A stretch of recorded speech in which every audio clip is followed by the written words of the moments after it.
You're watching PCTV Channel 17, proudly serving the Port Clinton City School District community. The following is a production of the Port Clinton High School Digital Media class.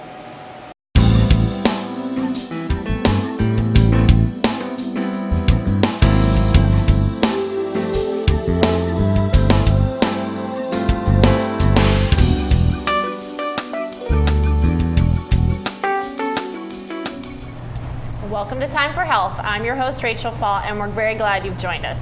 We hope you gain something from the program that helps you and your loved ones. We want to arm everyone with as much information as possible so we can all make good choices.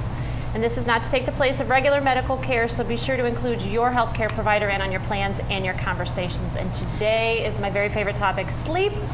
And our guest is Dr. David Morris. Thank you for being here. It's my pleasure. You're a veteran of the show. You've been on here once before, so yes. Thank you for coming back. Now, today, while we're taping this, the time has not yet changed in the spring forward, but it's coming. And by the time this show airs, it will have happened. So that's kind of what I want to focus on a little bit about how the time change affects our sleep. But sleep overall, like I said, is my favorite topic. But why is it important, not just because it makes me feel good, but why is it important medically? It's connected to everything. It is, and it's connected to why you feel good. We take it for granted because it seems like our minds are turned off, but the brain is actually very busy during sleep. It's cleaning out toxins, things that have built up through the day, and it's restoring energy, which is why we feel better. Cleaning out the toxins, though, we're finding is a more important part of what happens during sleep. In fact, people who chronically are short on sleep can start to lose brain cells. They actually have some cell death. Not only do you feel bad for a day or two, but it affects your intellectual capacity over time. Okay. Not getting enough sleep cuts down on your immune system. It also affects weight control. It ties in with the metabolism so that people who get 5 hours of sleep on average weigh about 15% more, 20, 25 pounds more than people who get 8 hours of sleep. So it's a big deal. It really is. You did a luncheon last year on the connection of sleep and heart health during Yes. Heart Month last year. And it seems like every topic that either I read about personally or we talk about on the show, in doing research, get a good night's sleep. Makes a big difference. Get a good night's sleep. What is a good night's sleep? 8 hours? Is it really 8 hours? It typically is about 8 hours. The vast majority of people need that much. There are some people who physically don't need more, but that's a lot less common than what everybody thinks. Because I've heard tons of people say, I only need 6 hours. Right. Well, the test is what happens when you're sitting still, bored, in a warm room, and nothing's going on. If you're bored, well, maybe you don't need as much. You're not having. If you're starting to feel a little drowsy in the meeting, if you get hit with some drowsiness after lunch, that's your body saying you're not taking care of me. Okay. All right. So we really do need about 8 hours. Yeah, pretty typical. And it's not just complete, like your body's not just turned off. There's a Right. lot going on during sleep, like you said, and that's why it's important. Exactly. Not just because you need some downtime. Right, right. There's important functions going on. So the time change is coming. We are springing forward. How does that impact our sleep? I know how it impacts my sleep. Right. Nobody likes it. Our time to sleep is scheduled by a built-in automatic system that watches several things to set the time zone. I mean, we've heard about jet lag. If you suddenly go from one time zone to another time zone, you don't feel good, even if you do get enough hours of sleep. Gotcha. Yeah. Well, the way that system sets itself is based on what you do and on exposure to light in particular. Okay. So if you get up in the morning and you turn on lights around the house, that's your body's signal that it's time to be awake. Okay. If you do that day, after a while, the body knows I'm supposed to wake up at 6 god-awful a.m. or whatever. Yeah. And it'll even wake up when you want to sleep in because it thinks that's what you want to do. Yes, it does.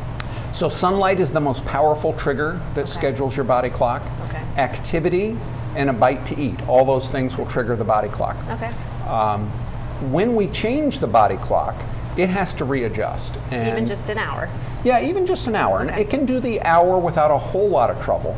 But typically it'll take an average person about an hour to truly reset the clock. I'm sorry, about a week to truly reset the clock for an hour. Okay.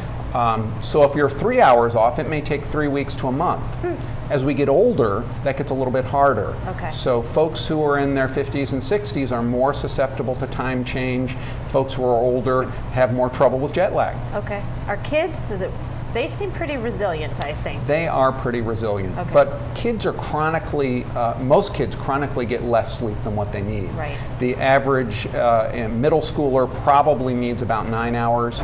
And that's probably true for high schoolers as well, 8 to 9 hours, although I've yet to meet one who actually gets that much. The other thing about the body clock is that it's different at different ages. Okay. So that most people in their teen years, the body clock wants to shift later. The natural biologic thing is to stay up a little later and to sleep in a little later. Okay. That's made worse when people are getting 4, 5, 6 hours of sleep all week, and then on the weekends they'll sleep till noon. That's not just the body clock, that's also some catch up. Gotcha.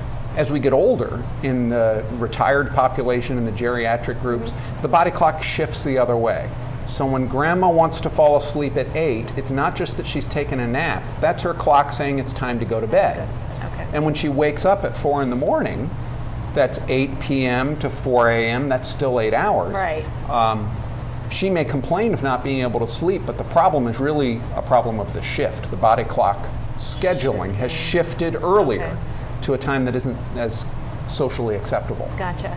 And I've noticed myself, I've just, over the last number of years, just realized I'm just a morning person. My body is happiest when I'm in bed at about 8:30 or 9, and getting up at 5 is not a huge deal. Right. You just have to kind of honor the shift or whatever's going on with your And you can sleep affect cycle. that a little bit, but you're pretty much born with that tendency. Okay. I'm the only morning person in my family, and even this morning, my son, who was getting up going to work, said, I don't know how anyone can get up at this hour on their own, wanting to. On purpose. It's wrong. But when you honor, what your body needs. You feel better. You do. So in the time change, in the spring, we spring forward, and this is the one that bothers me because we lose an hour, and we lose it in the middle of the night when we're sleeping and rejuvenating and resting. But it's done on the weekend, so we could, how do you recommend you just sleeping in an extra half hour to try to catch up, or just try to sleep as long as your body needs to sleep, and then go to bed a little earlier so you can... Well, a lot depends on the person. Yeah. Some people, the time change happens and they just it just rolls off them. It doesn't bother them a bit. Yeah, just do whatever. Maybe your body will sleep in an extra half hour, or it'll look at the alarm and say, really? For a couple days. For people who have a lot of trouble making that adjustment, first you want to make sure that you are caught up on sleep. Okay. If you've been getting 6 hours of sleep consistently, it's going to be harder because you're fighting two problems. One is a chronic lack of sleep. Right.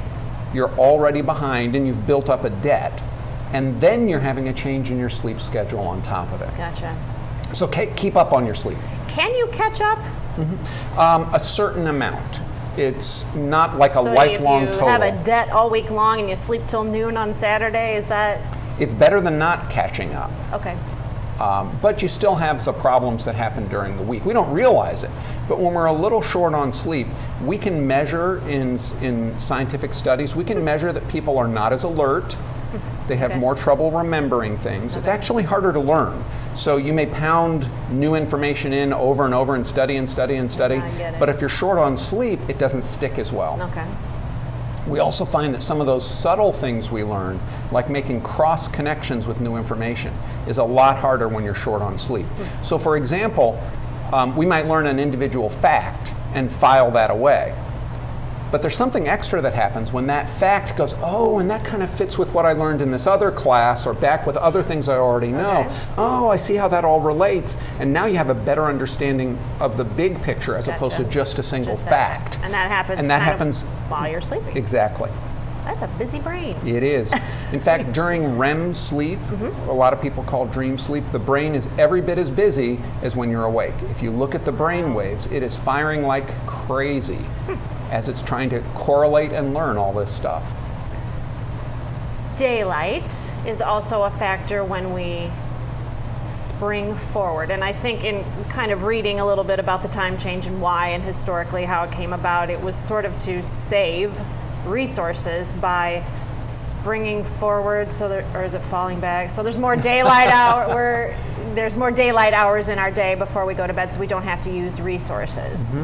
So is that part of the impact on us is the daylight changes? Because I get angry because I lose my hour of sleep, but it's sort of softened because it's not dark when I leave work anymore. Right. Or it won't be soon. Right, and other factors are safety related. Kids standing at bus stops get more light, and so it's a little safer there too. So it theoretically saves resources, although I was reading in the one article that depends on where you live in the United States, because if you're up later in Florida, you got your air conditioner going because it's real hot. Yeah, that's a good point. So, all right. So sleep, we're supposed to sleep about 8 hours, and it's a very important thing for our health. A lot going on in the night. All right, we're going to take a quick break, and we will be right back.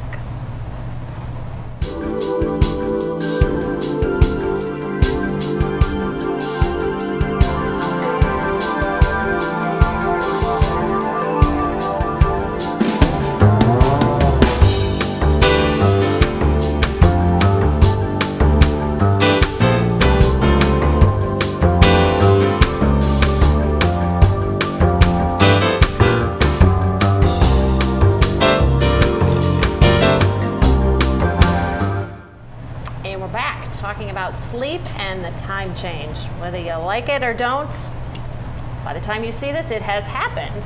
And so we were talking a little bit about how important sleep is, and when the time changes, either in the spring or in the fall, that we have to some of us might have to make adjustments. Sometimes if it's a weekend and we don't have to work the next day, we can kind of adjust slowly on our own. But what are some things that we can do to help ourselves if we have troubles with the time change? Right. Well, it's important to keep in mind what those triggers for setting the clock are. Okay, we've got sunlight, physical activity, and eating. If you're having trouble with getting the time schedule to change, sunlight will tend to push sleep away from where you get exposed to the light. So if we're trying to wake up a little bit earlier, what you can do is make sure that when you do get up, instead of just a little reading light, turn on every light you can find. Bright light exposure, or get out in the sunlight in a bright sunlit room. That tells your brain, no, this is serious. It's not really just a one day, right? And this is something you want to make an adjustment to. So that'll help speed things up. Light pushes sleep away. Some people who have a lot of problems, or people who do a lot of travel, may use melatonin. Melatonin is available over the counter. It's really not that great as a sleeping pill, because melatonin as a chemical in the brain is actually used for setting the body clock. So if you take melatonin around bedtime, melatonin pulls the circadian rhythm, which is the fancy name for the body clock. It pulls the body clock cycle closer to when you take the melatonin. And sunlight pushes it away. Now, if you are trying to fall asleep earlier, you don't want to work out right before you go to bed. Working out, physical activity, raises your core body temperature.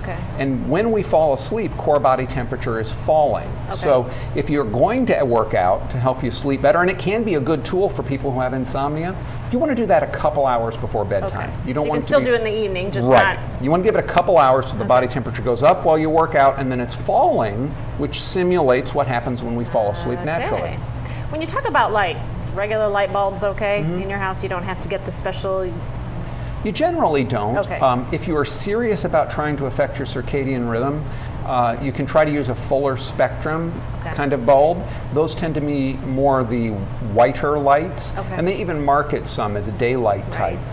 The typical soft yellow or the soft white, that's a little more yellow. And for most people, that's not a problem. For most people, it really has more to do with how much light you have, how many watts there are firing in the room, rather than the color. So light is good, melatonin can be a help for some folks. All right, and eating. Also one of my favorite topics. It's a trigger that tells the body that it's time to be awake. So snacking in the middle of the night will confuse the system and may make an insomnia problem worse. Warm milk, does that really work? If it seems to work for you, I got no argument. There's some theoretic help because you get a little tryptophan with it. Right. But tryptophan, the same stuff that's in turkey, it doesn't make you that sleepy. Okay. The main reason we get sleepy on Thanksgiving is that we ate 42 pounds of food. Much overall. Okay. So, I mean, that's probably, I heard somebody talking about some other topic the other day about supplements or, you know, melatonin or warm milk. If it works, I've got no complaints. Great. Right. Although one thing, if you are having trouble getting to sleep or staying asleep, you want to avoid staying in bed awake. Sleep is kind of, it's backwards in a lot of ways. Okay. Backwards from common sense. With most things, the harder we try to do something, the better we get at it. Right. And that's great if you're running. Right. It's not great if you're trying to sleep, because the harder you try to sleep, the more active your brain is and the less sleepy you are. I just watch the clock.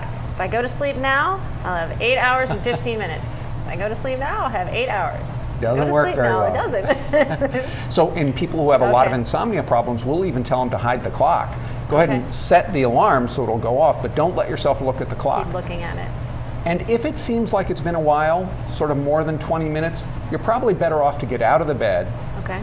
go to another room, find something boring to do that doesn't involve a lot of light. So screen time is bad when you're trying to sleep. Okay. TV, iPhones, iPads, those things are going to keep your brain more active, and they send a light signal to the brain. Remember, that's for waking up. Waking up, okay. So you want to go to another room, get a magazine that you already read, something that you're kind of bored with anyway. Right. And then use that to keep your mind from thinking about the sleep and how badly you need to go to sleep. So if you're reading a back issue of Better Homes and Gardens, that's guaranteed to do it to me, or a school book or something. Right. You know, you start to get a little drowsy, and then you can try again to go to bed. But don't lay in bed a long time trying to sleep. That's a great way to teach your body to be awake in bed. In bed. And a lot of people read in bed and do work in bed. And that's okay if you don't have an insomnia problem. If your body clock is really good, you read a little bit, do a little bit of work, you get a little tired, you turn out the light and you fall asleep, fine, whatever. But if you're struggling for sleep, you don't want to confuse the body. You don't want that subconscious body clock to think that what you want is to be awake in bed because you're watching TV or reading a book or tossing and turning or working on a project. Your brain thinks, well, here I am in bed. Bed is for doing stuff. Bed is for being awake. Right. If you have an insomnia problem, you want your body to think bed, sleep, like it's one thing. You go to bed, you fall asleep. Okay. And all of this can impact either for the good or for the bad when the time changes too. Right. Making sure we're aware of these things if we need help adjusting. Oh, the time has changed, but I'm also reading in bed or doing work in bed. Makes it a little tougher. To that kind of stuff too. You talked a little bit about how busy the brain is at night and REM sleep and dream sleep. Talk a little bit about the stages of what's going on there. Why when we first fall asleep, I always feel like I'm tripping on the sidewalk. Right. Well, some people just do that. As they're starting to enter sleep, they get a little twitch. It's called a myoclonic jerk. It's not a big deal. Just happens. Typically what the overall big picture on sleep is, we're going from a very brain active state where everything is doing a job to gradually relaxing. If you look at the EEG, that's the brain wave test. It looks at the electrical activity of what's going on through the brain overall. When we are awake, that's real jumpy and really fast because a lot's going on. When we enter stage 1 sleep, a lot of times we will feel like we're awake. Somebody says, you were snoring. No, I wasn't. I was right here. I was wide awake. Well, you actually were in stage 1 sleep. Gotcha. That's also the stage where we get really entertaining dreams, where people will say really bizarre things. So, hey, Mike, wake up. And they're like, no, I don't want a tomato. That's stage 1 sleep. It's just a little bit slower waves, but still pretty busy. As we get into deeper sleep, it gets slower and slower, and instead of that quick choppy stuff, we end up with stuff that looks like long, easy waves of sleep. And the brain is still doing a whole bunch of stuff. It's slowing down and relaxing and synchronizing, sort of getting all the cells onto the same page, almost like it's meditating. Ow. And during that time, there's a lot that's going on in cleaning out brain proteins that aren't needed, or mistakes, toxins, things like that are happening during those stages of sleep. Don't want to interrupt that one. All right. And it takes time to get through those stages. Okay. We'll go to stage 1 for a few minutes, 5 to 10 minutes. We'll go to stage 2 for the longest period of time. Okay. We go to stage 3 in the deeper, later periods, and then we have a dream cycle that may last 10 to 30 minutes. Okay. We do all dream at night. When we say I don't dream, we really mean I don't remember my dreams. I don't remember them. Because if you don't dream, you're going to start hallucinating in the daytime. Oh, it's a different kind of entertainment. Yes. Okay, dreaming is good. Yeah. During that dream phase, something different is happening. The body's sort of rehearsing things that it's already learned, things that it observed, stuff that happened today, and it's picking which things to keep for the long term. We don't need to remember what the person at the next table at the restaurant was wearing. Right. We don't need that. So the body's going to erase that and take other stuff we do need, like new information that we've learned, and try to save it and then cross-index it with other stuff. That's what's happening during dreams. Gotcha. That whole cycle, going from stage 1 to the end of a dream, will happen 3 or 4 times a night. Okay. And each cycle will be 90 to 120 minutes. Okay. So if we get up to go to the bathroom, do we just kind of slip back into where we left off, or do we start over? You may get a shortcut, but you generally are going to start over with stage again. 1, and then you may drop into stage 2 and deeper stages quicker. Okay. And naps, or what if, I've heard people, well, I can't get 8 hours at night, but I take a nap in the afternoon. A nap's okay as long as it works for you, or? Yeah, if somebody has insomnia, if they're not sleeping at night, don't take a nap. This is another place where common sense is backwards. Right. We think that the nap is paying back a debt. Right. Because I didn't get enough sleep last night, I just got to catch up. And if that works, that's okay, if it's just a here and there thing. But if you have insomnia, so you're tossing and turning all night, and then you sleep during the day, you're not actually paying off a debt. What the brain's going to do, it's going to treat it like a down payment on tonight.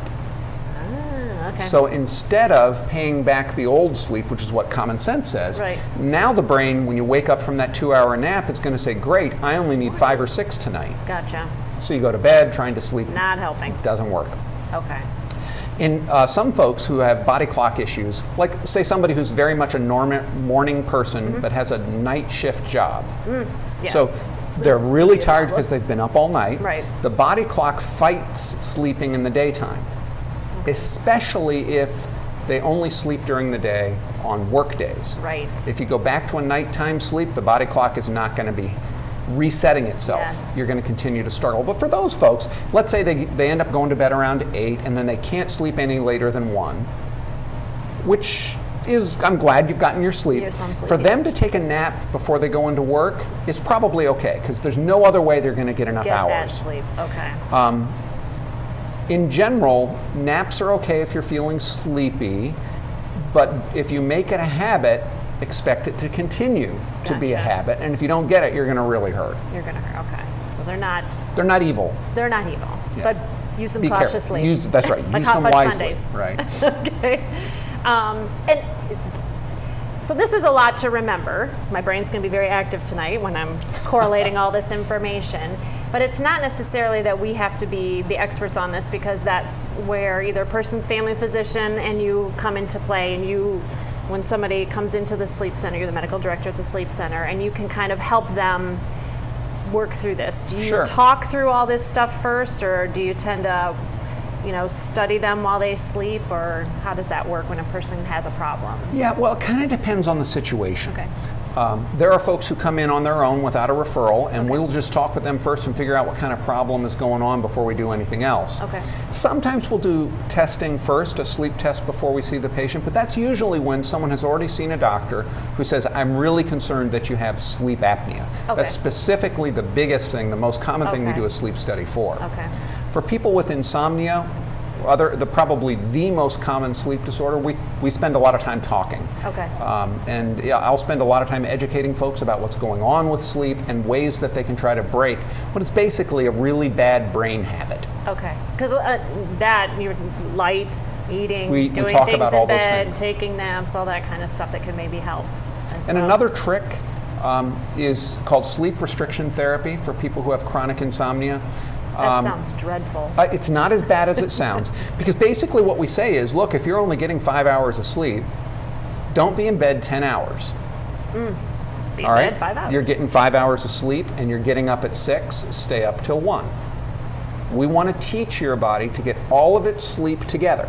Gotcha. Once your body has learned to get all of its sleep together, which usually doesn't take long, Okay. then we go to bed a little bit earlier. So you're getting 5 hours of sleep. Once you're pretty good, you're falling asleep pretty fast because you're so tired since you Right. stayed up late. Right. You fall asleep pretty fast.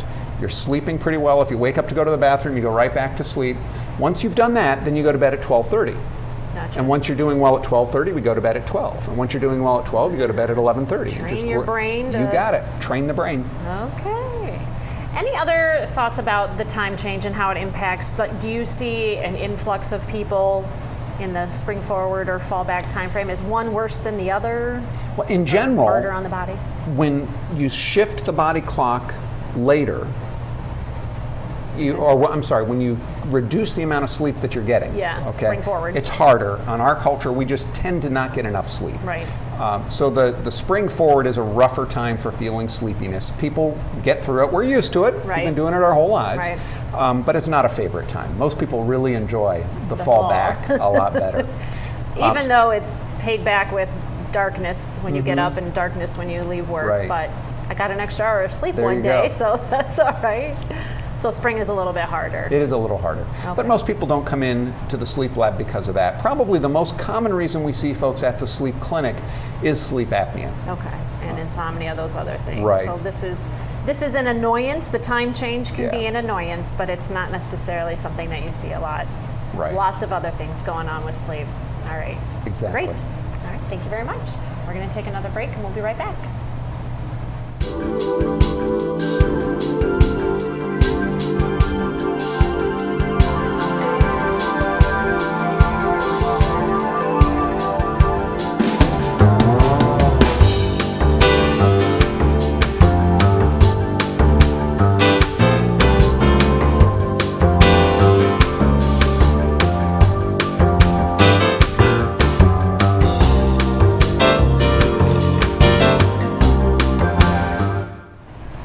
We're back. I want to thank Dr. Morris for being our guest today and talking about sleep. It's not just a nice topic, it's actually a very critical topic when you're talking about all different kinds of aspects for your health, even weight loss we talked about a little bit. So things to think about are the light, food, activity, all these kinds of things to keep in mind. But again, you don't necessarily have to be the expert on sleep. If you have questions for Dr. Morris or anything you want to run by them, their phone number in the Sleep Medicine Center at the hospital is 419-732-4037. So go right to the source and ask a question if you have it. Lots of great stuff to remember. All of our brains will be very busy tonight correlating all this great information that we learned. If you ever have feedback about a program or a suggestion for a future episode, please let us know by sending a note to Time for Health, 615 Fulton Street, Port Clinton, Ohio, 43452. Or you can email Carla Pelz at the high school, cpelz@pccsd-k12.net. And again, take this information, whether it's helpful for you or someone that you know, pass it along. And until we meet again, I encourage you to make time for health.